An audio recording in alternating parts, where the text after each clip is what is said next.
This is Stacy Marshall with Printwear Magazine. Matt Vassallo with the WritingStoneWorld.com. Richard Greaves with ScreenMaking.com. Brian Walker with RTP Apparel. You are listening to the Two Regular Guys Podcast. Hosted by Terry Combs. Terry Combs. Terry Combs. And Aaron Montgomery. Aaron Montgomery. Aaron Montgomery. Keep on listening. I don't know if these guys are that regular. All right. Well, welcome to the show. It's Friday, March 1st, 2019. I'm Terry Combs, and you can find me at Equipment Zone and also at terrycombs.com. Excellent. And I'm Aaron Montgomery, and you can find me over at aaronmontgomery.info. Awesome, exciting day here today, Terry. We are turning the microphones over to Kristine Shreve, and she is going to take over the hosting duties for us. She's done this in the past, her and Eric, and I think she's even taken over for us before, but really excited to kind of highlight some people in the industry that we don't get to talk to as often as we would like. So we've got Lisa Potts and Carolyn Cagle, who has been on the show before, and Tiffany Spitzer coming on the show with us here. So we are excited to talk to them here in a little bit, but before we get to that, Terry, let's cover a couple of news items. One thing that I saw was a new online community has launched with the exclusive focus on helping print shops grow. It's called Ink Sauce, and it was created to provide resources and products to assist in the growth of sign, print, and apparel shops through guides, training materials, and a private community of industry professionals. Ink Sauce focus on producing expert content for their members to help solve the most common challenges print shop owners face. They use an app called Slack to power their private invite-only community. So if you want to check them out, it's over at inksauce.io. So that's interesting. So good stuff there. We've got Inksoft, we've got Ink Kitchen, we've got Promo Kitchen. I'm seeing a trend here. Yeah. Everybody's cooking these days. Everybody's cooking. Exactly. Aaron, also SGIA has just introduced their new website. It's up and running. The new website will include functionality that provides a more robust user experience. And anybody who doesn't know, it's sgia.org. So go check that out.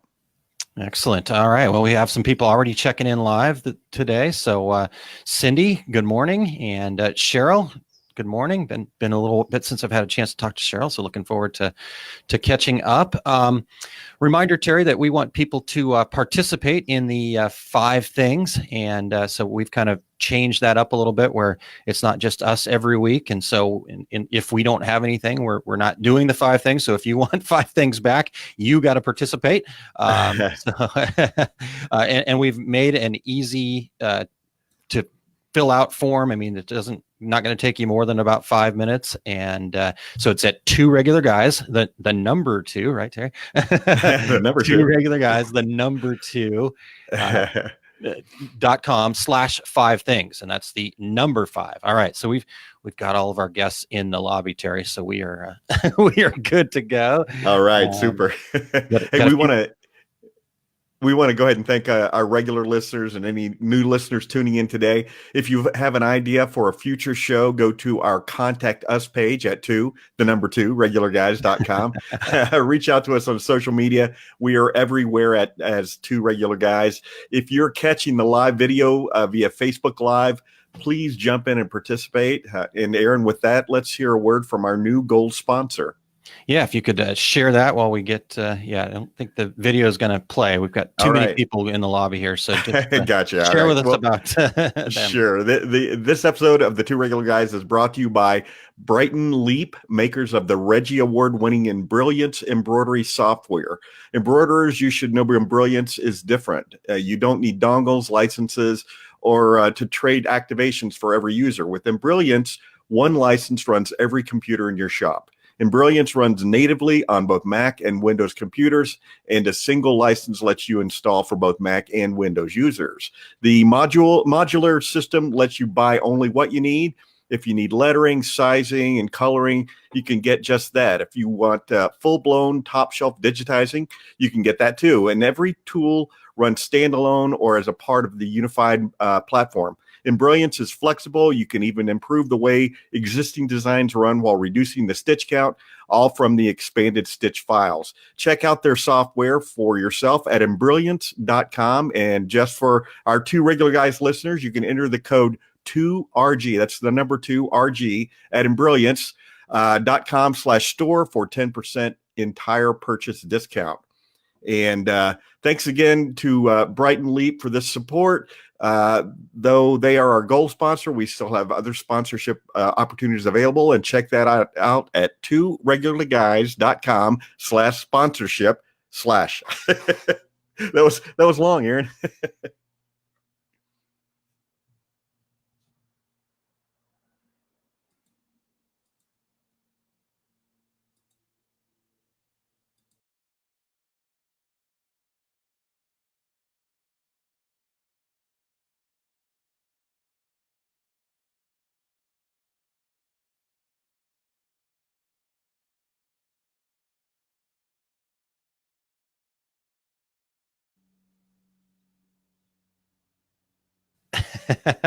All right. I think we're back. So much excitement. Tried to play a video. I tried too much stuff. So don't touch anything. Dang, gosh. Is Aaron okay? Aaron fell asleep. Yes. I did restart the Chrome. It locked everything up here. So, all right, cool. We're good. So, Terry, are we? Where are we at? I obviously lost my place. we are ready to bring in Kristine and right. start this interview. All right, let's get out of the way before we screw up anything else here. And all right, well let's start with Kristine here, and grabbing her now.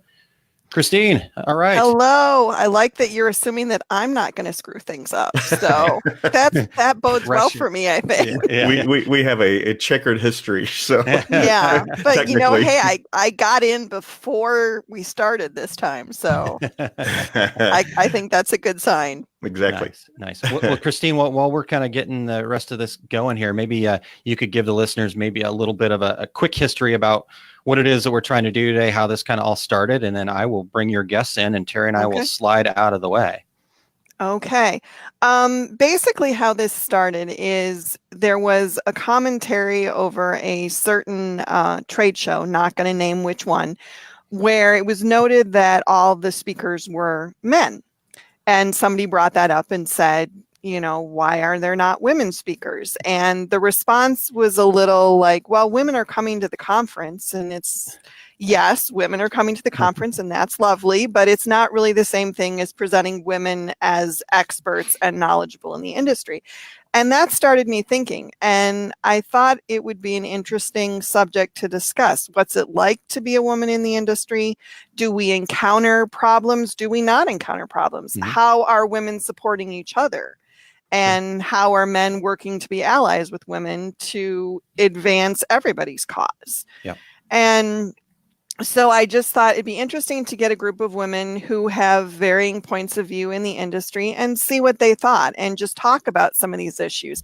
There's a lot of issues, I think, that are a little specific to women. Like, I know one of the ones I encounter with a lot of female business owners is they have a real problem just owning the fact that they own a business, that they're good at what they do, that they're worth a premium price for the work that they do.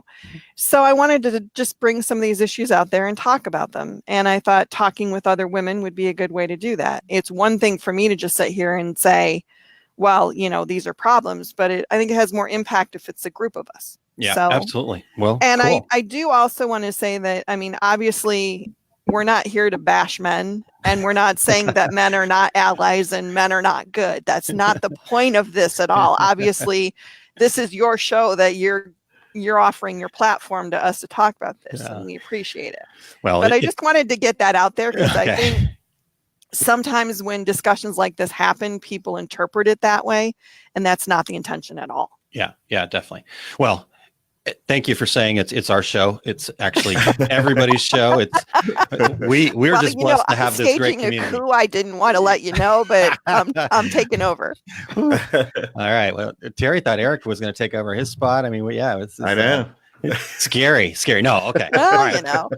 Well, Kristine, like I said, we're getting out of the way, so we're bouncing out. I will start popping the wonderful folks that are going to join us here in, and I will just let you go. You guys have a blast, and then you'll give us a heads up when we're done. Absolutely. We'll it will definitely give you that. Also, we'll pop some comments up from the listeners too, so Yes, you'll see them if you want to react or not. Just we'll keep it going and looking forward to being a part of this conversation here. So all right, we're out of here, and here comes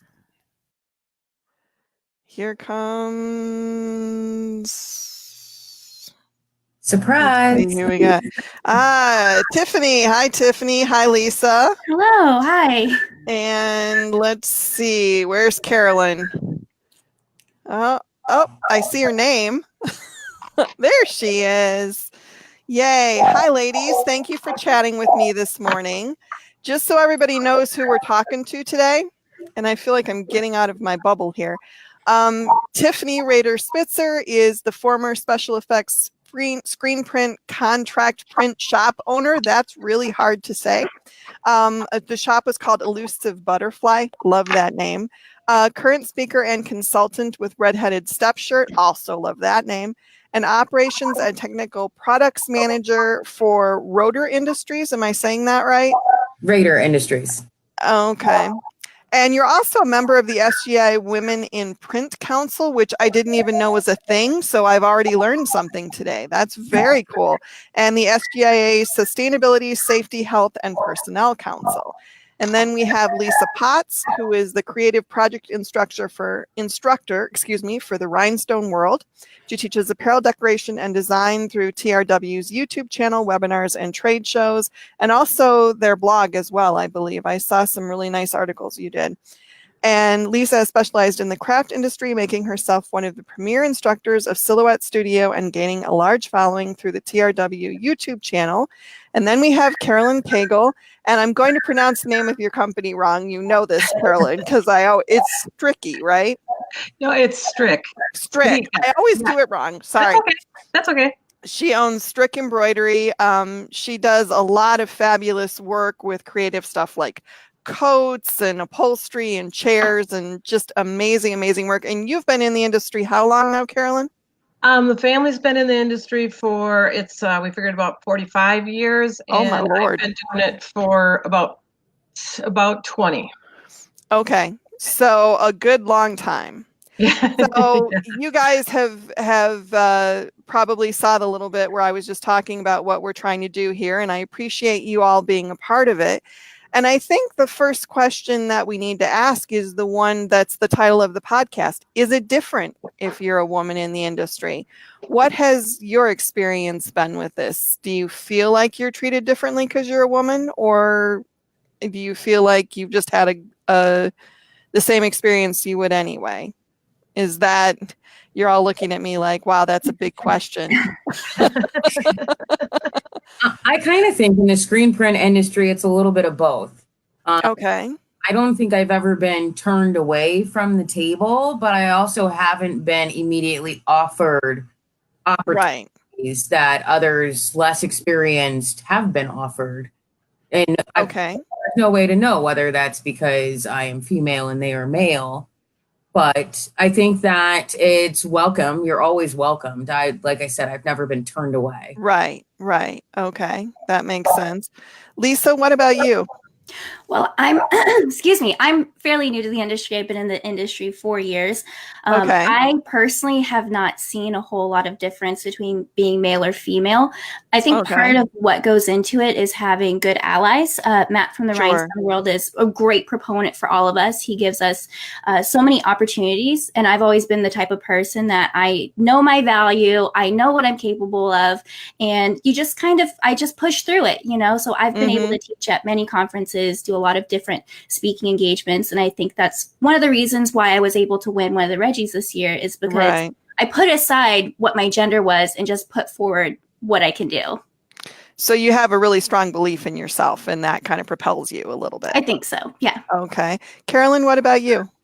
I've never really had all that much of experience with that sort of thing because of the fact my mother ran the business. And so she was the face of it. And as an embroiderer, it was just always a woman business. My dad ran the sporting end of it, and my mom did the embroidery. And for myself, it's always been I've never been treated differently. Now, when I was in the print world in graphic design, that was a whole different world, but that was, a different education. But as an embroiderer, no. And I never really touched the end of the screen printing. I always stayed up in the fabric end of embroidery, other than selling screen printing. And that was different. That was a little bit different. Selling screen printing was different with sports teams back in the early 80s, and that. Right. But it's not even a factor anymore when people come in. I think that's a question, and it was one I wanted to ask when I saw that Tiffany was going to be part of our panel today. Do you think there's a difference if the industry is maybe considered primarily more male than female? Because I think if you ask people who screen printers are, they're probably going to say men. If you ask who does rhinestone and embroidery, they're probably going to say women. So I'm wondering. Okay. I would agree with that. A lot of the times, because I go into shops to help them with printing, aspects of printing, or teaching them how to use a new ink. And a lot of the times, if I walk into a new shop, they assume I'm waiting for my boss. Oh, really? That's interesting. Wow. It's pretty entertaining sometimes. And then, but I mean, I do really like what Lisa said, and it's true. You just push through. I'm the first one on the ground underneath the press, looking through the screen, trying to find the problem. Right. That's what gains a lot of respect in knowing what you're talking about. Right. But I think definitely in the screen printing world, a lot of the times I'm at the trade shows, I've had quite a few people assume I embroider, which we did. So absolutely no problem with that. But it's I'm a screen printer. This is my knowledge. Like I can't talk about embroidery at all. To extend on that, but I can talk all day about screen printing. Well, and that was one of the things that I really wanted to ask. And the other one was another question that I thought was kind of interesting, since we have all of you here from 3 different disciplines, really, is do you think that sometimes more value is placed on the disciplines that are considered more traditionally male? I don't know. I mean, sometimes I'll talk to people at a trade show and they'll be like, oh yeah, I embroider, but it's just like in my dining room and it's a little machine. And I'm like, but do you have a business? Do you do well, it's my husband says it's a hobby. I'm like, well, do you have a business name? Do you have a tax ID? Are you selling things? Then it's not a hobby. So I just wondered. I'm sorry. Say that again, Carolyn. I think that happens a lot. I think that end of embroidery happens a lot. That people, personally themselves, don't take it serious. Yeah, and do you think that's across the board gender-based, or do you think it's more women than men? I would say 60-40. I think the women have a tendency more to a little bit more disregard what they do, but then I don't think it's in skill. I think it's in pricing. I think that they don't value the cost, that's huge. And what they have invested in it, because then they go, oh, it's just a hobby for me. So in my spare time, well, your spare time is worth something. Definitely. And it screws up the industry. It screws up the industry for pricing if they're doing it for nothing. Right. And I guess I've heard that before. Have you ever run into that, Lisa, where somebody says, oh, rhinestones, it's it's just bling? I've heard more about rhinestones and even embroidery more on the fact that that is what old people like. So I haven't really seen it much with gender per se, but it's kind of like, I mean, it's true. So they'll just regard it as something, gaudy, or I just bling things for fun. But I think it's really going back to the value of what you're doing. Right. I think they just don't realize the value of what's happening. I know that embroidery has been around for a very long time, and we see all these cool D2G machines and screen printing. And for some reason, I think we kind of pull back our value in this because it's not the newest, most innovative thing. Right. Right. Okay, that makes sense. That definitely makes sense. Well, one of the things that I think maybe I started a little bit ahead because I made an assumption that I kind of want to go back to now. Do we think there's sexism in the industry? Are we talking about something? Am I borrowing trouble that maybe isn't there? I mean, or has it evolved over time so that it's better than it was? I mean, I know for me personally, I've encountered some episodes of, I hate to use a buzzword, but mansplaining, where people are telling me, how to do things. And I'm like, yeah, I got it. We're good. But, I'm just wondering, am I making an assumption that isn't true? So I guess I'm putting that to you guys. Do you think that this is a problem, or in the time that you've been doing this, has it gotten better than it used to be? Maybe that's the question I need to ask. So I definitely have seen a lot of progress, even, and again, at the trade shows, my mentors, those that I learned from, I never felt any sort of sexism come from them. Okay. Or really trying to, it was either I understood it or I didn't, and really kind of base their opinion more than the fact that I was a female. If I could understand it and actually do it, it didn't matter. Going into shops and screen print shops and talking to, and it's not really the owners, I would say, it's some of the staff. And I don't, but I see that a lot with not just me. My boss gets that as well. And I mean, my boss will get stuff mansplained to him, which is, I don't necessarily, and I think that it definitely has progressed. There are a lot more females in the industry. I'm on that Women in Print Council, and it's through SGIA. We met in January, and there's 16 women sitting around this table talking about how to bring women more to the forefront as we're. Oh, that's very cool. And it was just this amazing experience, planning an event for Printing United, and doing stuff like that. I feel like we are demanding more and stepping up to the plate. And I think that that's really helped it. Right. I think that it also depends on what you're doing, because I've really never had too much experience with it because of the fact that I already have an assertive personality, so I think that's kind of a thing. But the thing is that for what I do, people bring me the project that somebody else doesn't want to do. Right. So when they're coming to me, they're asking me for information. They already don't know what they need. Like, for example, Lisa's doing rhinestones. They don't know what they need, so they're going and asking that question, and then Tiffany is providing the service. So I think that in the service industry and in our business, because people are requesting our knowledge, we get a different platform. We're not being taught, and if they turn around and feel that they have to teach me something, it's like I just stop and listen and go, "Oh, that's a great idea. Thanks." Right. Thank you for I also just don't disregard it. It's just that when the projects that I get are things that people don't necessarily want to do in the first place, so they're looking, or they couldn't get it done. So so you basically build a reputation, and that helps. Yeah. Okay. I think if you're knowledgeable and each one of us know what we're doing, that it kind of puts automatically you in a different category. You're removed from that a little bit. Right. We have a couple of good comments. One just came in. I think the biggest problem I have had is with some employees. This is my business and my name on everything that goes out. I think some people have a hard time taking orders and constructive criticism from a woman.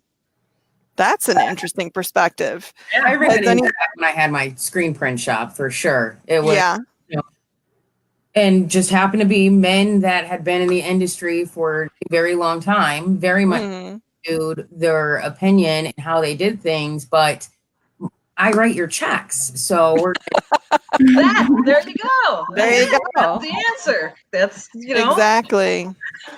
Yeah, I think that's an interesting comment, because I mean, I've encountered that too, where I'll tell somebody something and they don't take it well. And it's like, well, you know, I'm the one that's running this project, or I'm the one that's running this company. So this is what's going to happen. So I think that's interesting. We also had another comment from Aprons by Marcy, asked, have any of you decorators gotten any business training or a business coach to help you grow your business? My business is totally via social media and Etsy. And I think that's interesting because it kind of circles back into another thing I wanted to talk about, which is how women can help support women. So maybe the question should be more, have any of you ever served as business coaches or advisors? Obviously on the SGIA Council, that's probably part of what you're doing. But I'd be interested in discussing that for a minute from the standpoint of how we can help other women to further their own agendas. So has anybody done mentoring or helped advise other businesses in the past? When people call and ask me questions about how to do something, or right. mostly it's pricing. I do work, like I'll do work for another business. Maybe they'll send me a project, and then I'll go in and I'll tell them my price, and then they're kind of like, oh, well, I have to mark that up for the customer, and I'm like, So right. That's on your end. But mentoring in the sense of small business groups and just explaining my business, and then doing what I do with showing people how to do something, those skills, like with the stuff that you're sending me. But when it comes to business end of it, it's mostly, if we could educate them on the way to get the right cost for the amount of time they're investing in. I don't know. Do you find that, Lisa, too? I think it all kind of goes with businesses and just women in the industry is knowing our value. I think that kind of goes across the board when it comes to our products. We're afraid to price correctly because, maybe they don't want to buy this because I'm pricing it incorrectly. And then it just goes into when we approach other people in the industry. I think in some cases, not all, some of the reasons why we get mansplained to is we approach the situation kind of timid and like expecting it in a way. So I think that's something that factors in. And I think it really boils down to knowing what our value is and demanding it. Like if we have a customer who doesn't want to pay the price or the value that we've put on that, then like what kind of customer is that really to us for our business long-term as well? Exactly. And I think that's a really good point about if you go into it expecting that, and I don't mean you want to go into it being belligerent or whatever, but just sure of your worth and I know what I'm doing. But I think a lot of women do approach it a little timidly sometimes, maybe because they're not real sure. And that gets reflected, and that's when you encounter some of those behaviors. So that's a really good point. I had another comment here that I thought was interesting from Kelly DeFries. She says, I get mansplained daily. Men in the auto industry that customize want to tell me how to bling stuff. And when they find out I do complete cars and work circles around teams of men, well, there's that. It will always happen. I use my manners and make them put their money where their mouth is. And I assure them my spare time is billed at $125 per hour. Now, see, I like this woman. Oh, that's good. But I think that your attitude does have a lot to do with it. And that's something I would like to see. And I don't really know how we do it, maybe just by modeling it. But I'd like to see more women learn that. Especially, it's so sad to me when I see somebody who's doing great work and I'll talk to them at a trade show and they're apologetic about what they're doing, or they don't see the value of it, or they don't see how good it is. And I don't know. I mean, that may be a people thing, but I feel like it's more a woman thing sometimes, that women are a little more reluctant to take ownership, which one of the things that I wanted to talk about too, and I'm especially interested since Tiffany is part of this council for SGIA, is how we can do more of that type of thing. How did the SGIA council come about, Tiffany? So they've done the Women in Print breakfast at the last couple of SGIAs. Okay. And it's a breakfast. They typically have a keynote speaker and then a roundtable or discussion afterwards. Right. So they're wanting to bring this more to a forefront. So they started the council this year. We will be doing the breakfast again in October at Prentine United. It should be a really, really good event. Some speakers speaking and then some potential roundtable discussions afterwards. It's not completely planned, so don't quote me on any of that. But it's a really good opportunity to have all these women come in and kind of help lift each other up and help, see all the other women in the industry and know that, I'm the first one to fall on the sword when I mess up, but I know I do really good work. Right. I'm trying to get everybody else to understand that it's, have a lot of faith in what you do and, be really honest when you can't. But it's a lot of support from a lot of women and they're growing and growing and growing what this idea is that the Women in Print Council will be. So I think and of course not my place to speak on all the details of it. But as the years go on, I think it'll be really interesting because it's from all of printing and all of pretty much garment printing. I mean, rhinestones, embroidery. A wonderful woman is in it that does car wraps. It's everything from the actual workers to CEOs or owners of companies. So I think that it's putting together information to give out to other females and not necessarily just females, putting out solid information that can be benefited from everyone. Right. And I think that's I like that idea. And I like that the SGIA is taking the initiative on that. And I don't know in the embroidery world, probably the closest we've got to like a major association is NNEP, I suppose. And I don't know of anything really for rhinestones that I'm aware of, but I think maybe just, a women's council of garment decorators in general would be an interesting thing to have. There's another comment from Kelly that I think is interesting. She says, "It's true. I apologized for years and whispered timid pricing and bids. Took me years to own that what we do is incredible and recognized." So I think what we're definitely hearing here is that there's a lot of need for reinforcement of the idea that what we do as decorators has value regardless of your gender, and you need to take ownership of that. So that's a question. How do we teach that? And one of the things that I wanted to talk about, because I did a little research because I was interested, is instructors and being instructors at trade shows and such. Now, I know, Lisa, I think you've done that, or you do videos and things. Tiffany, I know you've done that. You were at ISS. I've done that at the DAC shows, but I did some math I didn't do some math, but I did some counting because I wanted to look at the ISS shows. There are 17 seminars. 3 of them are led by women. At NNEP Atlanta, there were 17 seminars, 4 were led by women. And at the DAC shows, there are 16 seminars and 5 workshops, and 4 of them are taught by women. So the percentages are not that great there. And this isn't to criticize any of those shows. It's just to say, how can you model behavior for women if you don't see women instructors? Right. So I guess my first question here, and I'm kind of asking you to speculate here, and I'm aware of that, but I'm just wondering why there aren't more women that are being instructors and doing seminars at these shows. Is it that they're not being asked, that they're not putting themselves forward? I mean, I've gotten the call for presentations from ISS for years, and you submit. You have to submit, and you have to submit good ideas. Be picked up. So at least that's the SGIA and ISS. That's the way they do it. DAX works the same way.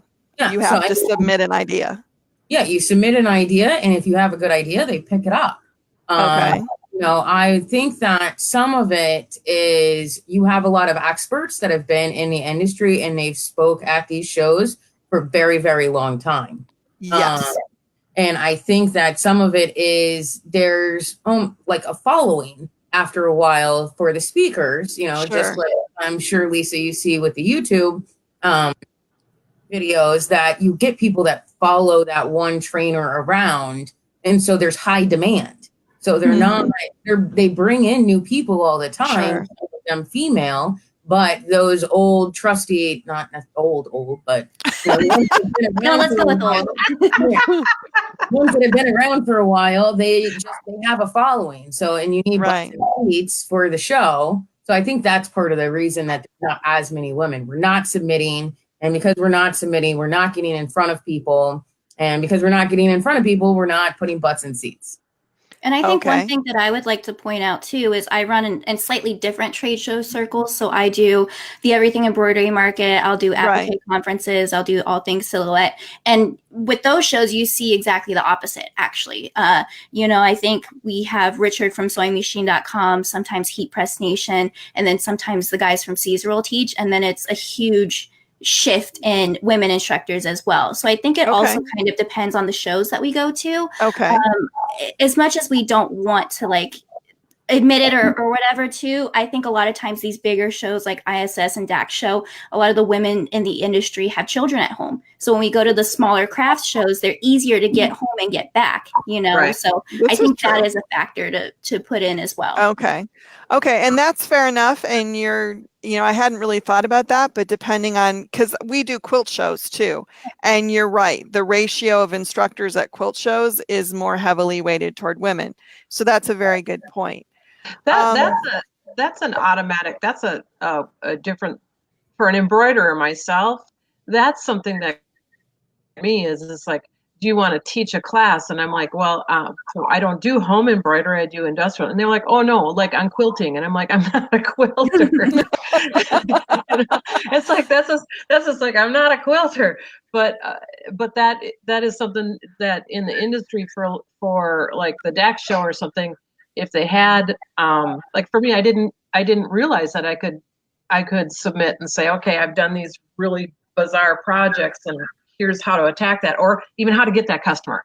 Here's how you get that customer. Where do you find them? So that's out there. That's a possibility. So part of it is maybe that women don't know that they need, and you're right, because DAX usually just, now that I think about it, they send out an email and it's mostly to people that have spoken before, which leads back to what Tiffany was saying, that the old vets get asked again, the old vets, the seasoned vets.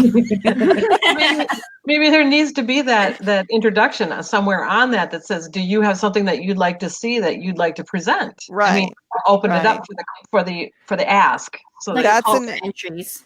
Yeah. That's an interesting thing that I never really thought about it, but now that we've brought it up, because I think, circling back to what we were talking about earlier, the more that you can see people who are doing what you want to do and getting the message that, it's okay to be proud of your abilities, and it's okay to stand up and say, I know how to do this.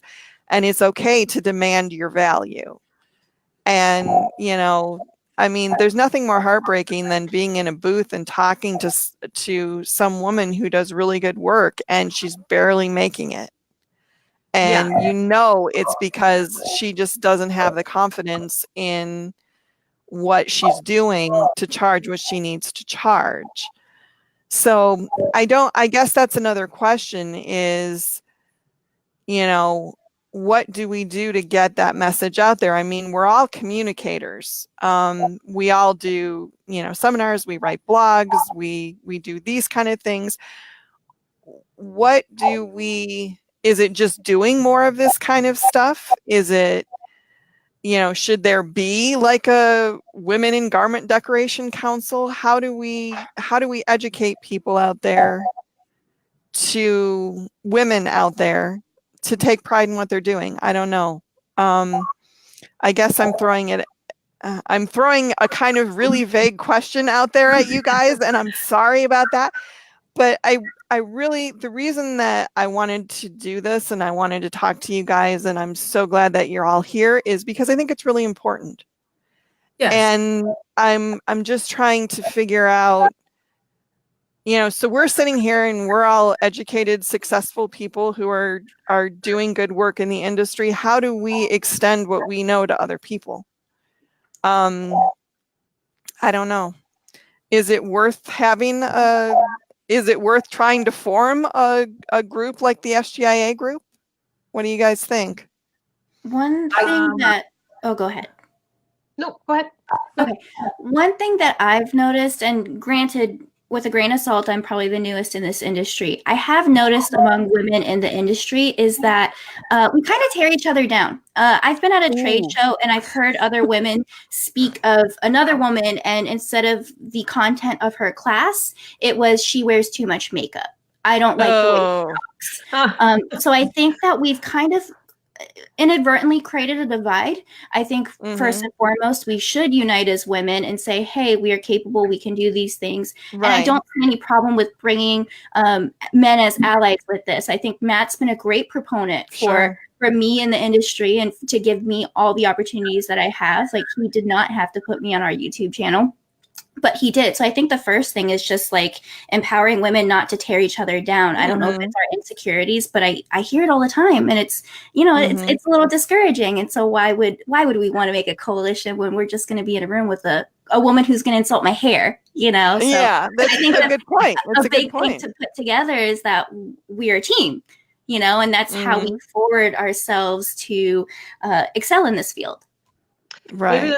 Maybe this is a really good question to have at the DAX table when a person comes in, and have a separate section for like somebody sitting there for a woman that comes in and say, what are the three things that you would like to see at this show pertaining to you?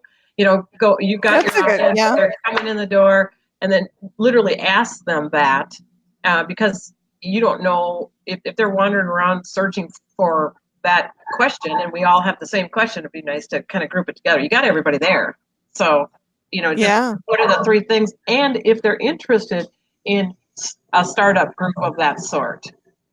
Yeah, that's a good, and it wouldn't even need to just be the DAX show. It could be DAX, NBM, ISS, all the shows. I mean, but I think Lisa made a really good point, and I'd like to return back to that for a minute, because that's something I've noticed too, that women sometimes aren't great at supporting each other. And it seems like, I don't know if it's men are taught more team building exercises, or they're more kind of habituated to being on teams or whatever. So that's something I'd like to examine for a minute, is what is it about, how do I want to put this the right way? I don't want to say being a woman, because I don't think that's right. But what is it about the way women relate to each other that kind of puts some women in that mindset? Are we taught that we're supposed to compete with other women? Are we taught that if women say they're good at something, that's bragging and that's unattractive? I mean, is it a cultural thing? So another huge amount of questions I'm throwing at you. Well, being a stoic Norwegian, no, you're not supposed to brag about yourself at all. Never do that. Yeah. I don't know. Go ahead. I think that it's a personal choice. It's something that I don't necessarily think that we're taught. It tends to happen, especially when we're in groups. I think that it's something I've tried really hard to teach my daughter not to do. And I mean, we've had some things in our lives, and I point those out as, you don't know what that person has going on right now. Sure. What they're doing. This could be the worst day of their life, and it's the best day of ours. So why tear somebody else down to make yourself feel better? You can't use people as, stepping stones. Sure. But I think that it's a kind of a quick thing. It's once together, maybe they don't have anything else to talk about. Right. But I mean, and I don't really see it at the trade shows that much. Pretty dry sense of humor. So I'm sure a couple of times I've been taken the wrong way. Right. By somebody that doesn't know me. But I think that it's just trying to be open and include other people in and not not allowing those types of comments. Right. I've called people out in public before. It's like, that really wasn't appropriate to say. Right. Yeah. And I think being more proactive like that would kind of change that culture. Do you think that as women, that comes also, though, perhaps from the fact that when you're looking at men in the industry and compared to women, is it still an issue that women have 3 times the thought load in their head than men? Like we've got the kids, we got our business, we've got, the house, we've got multiple facets that we're thinking about at the same time, and has it broken through for men? Do they have that same thought on their plate? Do they have that same amount of stuff going on? So the competition is more for like, okay, men go to the trade show, do the show, and then go home, or as women go to the trade show, we do the seminar, and then in the back of your head, you're thinking, okay, one's got to go to Girl Scouts, one's got to make sure that they're going to boys, all that stuff. Is it we have just more stuff? So is it more like women are more oriented toward caretaking? Is that kind of where you're going, or like compartmentalizing? Men can compartmentalize and just focus on the task at hand, where we're always focusing on something else. Yeah, so it's almost like a competition. Like, how much do I have on my plate compared to this person's plate? I don't know. I'm confusing the issue. Maybe Well, I think, at least from my personal experience, like, my husband works very hard, not in the industry, but excels in his own industry. But I know I'll get a text during the middle of the day. It was like, oh crap, I forgot to plan dinner. It's the same text that I send. Yeah, right. I think it depends on that person. Again, I know that's very vague, like non-answer answer. But I think that, at least my dad, before he passed away, my husband, the men that are in my life that I spend time with, right, just as boggle-headed as I am. Well, yeah, right. My husband is just as, he's 50, where it's 50-50, but when we're doing the comparison of each other, like when somebody says it's about looks or it's about whatever, is it because of I have more than you have, so. I think I get where you're going with that, and I think I think the one thing about the comparison that's interesting is that, you can have a guy that'll be up there and he's in like a Hawaiian shirt and a pair of khakis and he's kind of overweight and he's bald and nobody's going to say anything about it, but women will get comments. So I do think that's an interesting kind of difference. And I agree that it's something that we need as women to stop doing to each other. Yeah. Because I think that's very detrimental to all of us. And I have enough, I was standing in front of the mirror before we went on today going, oh, my hair looks funny. And, oh, there's a weird blotch on my, I'm like, what, we do enough of that to ourselves. Why do we need to have other people do it to us? Well, go ahead, Lisa. Just one quick thing. I think too, it kind of goes back, and this is for men and women alike. We put a little bit more value on what someone does or something about them instead of the value on the person themselves. And just some food for thought, because I've been more in the craft circles where there are a lot more women. I've actually seen a lot of these issues with women towards men. So I've seen people, because men is the rhinestone world, I've seen people ask him if, like, when he wears his rhinestone shirts, if he's a stripper or if he services, if he does strippers. There are other younger men who are in the craft industry that I've seen them just objectified by women. So I think it kind of goes back to just going back to putting our value in people and not what they do. Obviously there is value in what we do because that's why we're in the industry. But I think that it can be an issue across the board too. Oh my gosh. Well, I got the high sign from Aaron a couple of minutes ago that we only had about 5 more minutes, and that was about 3 more minutes ago, 3 minutes ago. So, I mean, there has been so much content here. We could do about 50 more shows. So I'm really excited to have started this. I hope you all will consider coming back for future podcasts, because I think this is an interesting discussion. And anything that you guys want to throw out there before in our last 2 minutes before we go, anything you think is important that we should note or you'd like people to take away? The two regular guys said appearance should never be fodder for judging a person's contribution. Haven't heard that nearly as much. So any last thoughts you'd like to share with the audience, or anything you want them to know? Or you're all looking at me like, really? Well, we will say this, that for those of you who are watching, if you want to learn more about these fabulous women, there will be information in the show notes that'll tell you where to find them all and where to see their work. So that's very exciting. And like I said, I am just massively excited that this was the first one we did, and I'm waiting for Aaron to tell me that, because I don't want to go, thanks guys, and then he's like, oops, we're not there yet. But I think there are one of the things that I do want to say is, he just emailed me, and what did he say? Okay, I can jump in. So I'm going to say thanks, guys, very much. I appreciate it. Thanks, ladies, I guess, because, let's use the proper pronouns, and I appreciate it so much. And I hope we can do this again soon. And let's see if Aaron's going to jump back in, and are we just going to sit here and look at each other for a minute?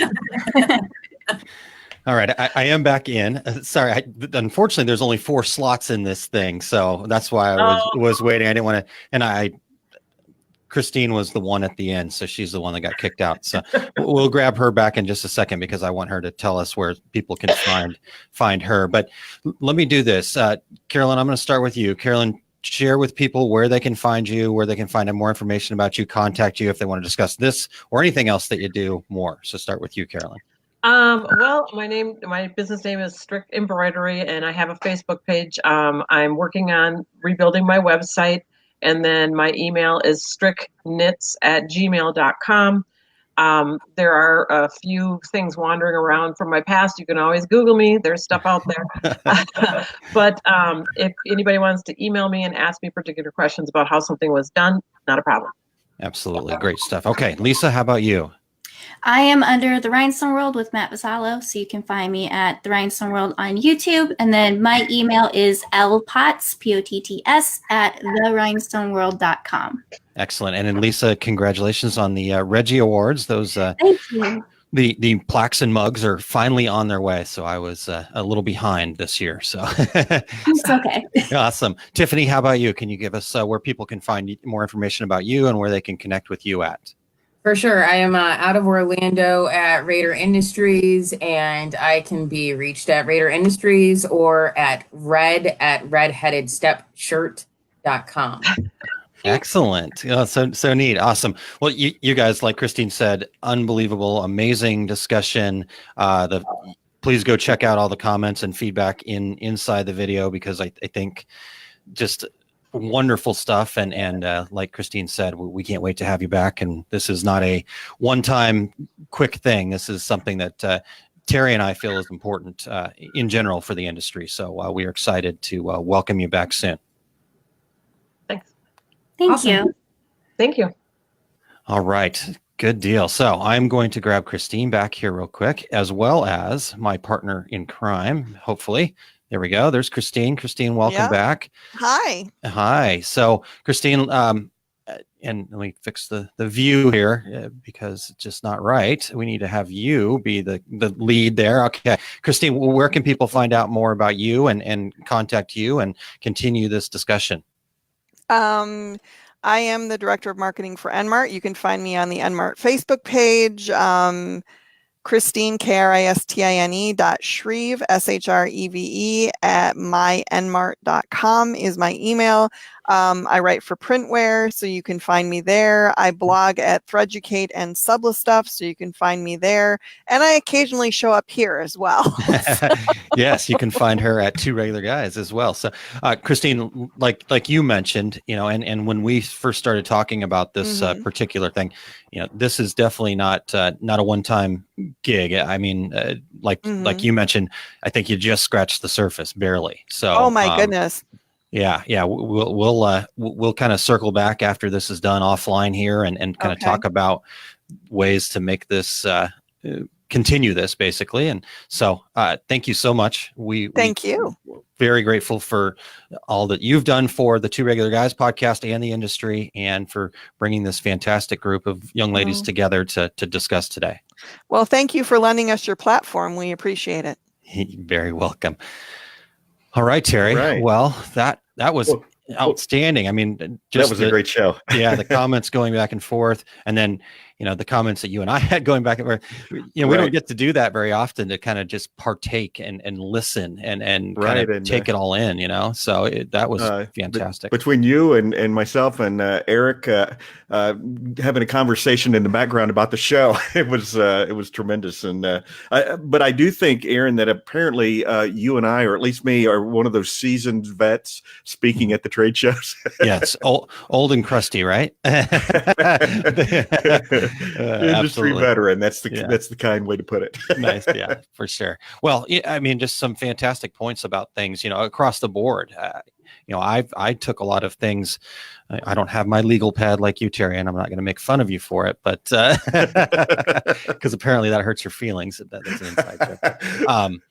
Just some notes, for me personally too. I love the stuff about standing up and valuing yourself. I tend to give away stuff for free all the time because I don't value myself. And so being able to take that away from them, wow, incredible. So I wish we could just basically do this every week, but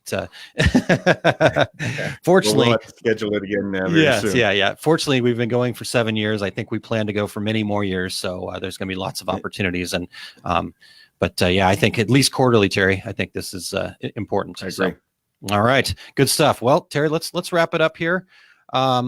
Again, thanks to Kristine, Carolyn, Lisa, and Tiffany. Really appreciate all of their time today. And we'll get, like Kristine said, we'll get links up to everybody on the show notes, so make sure to check that out. I'm a little bit behind on that. So this weekend it's on the schedule to get all the show notes updated, and that will be there. So looking forward to that. Hey, Aaron, we also want to thank our show producer, Eric Campbell, who was in there commenting for the Two Regular Guys during the show. You can find Eric at ericcampbell.com. And we also want to thank our new sponsor, Embrilliance, and their family of products. And next week, we're going to be talking about hobby to profit as an embroiderer with Lisa Shaw. So another fantastic show coming up, and already into March, Terry. This is years flying by. It's almost time for March Madness, but we'll talk about that some other time. Until next week, I'm Terry Combs. He's Aaron Montgomery. And we are the Two Regular Guys. Thank you for listening to Two Regular Guys.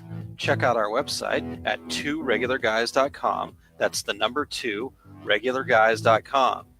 You can also interact with us over at our Facebook page, facebook.com/tworegularguys, or send us a tweet, twitter.com/tworegularguys. And we have a YouTube page. You can find all that from our website, tworegularguys.com. Thanks for tuning in, and we look forward to spending some time with you again next week.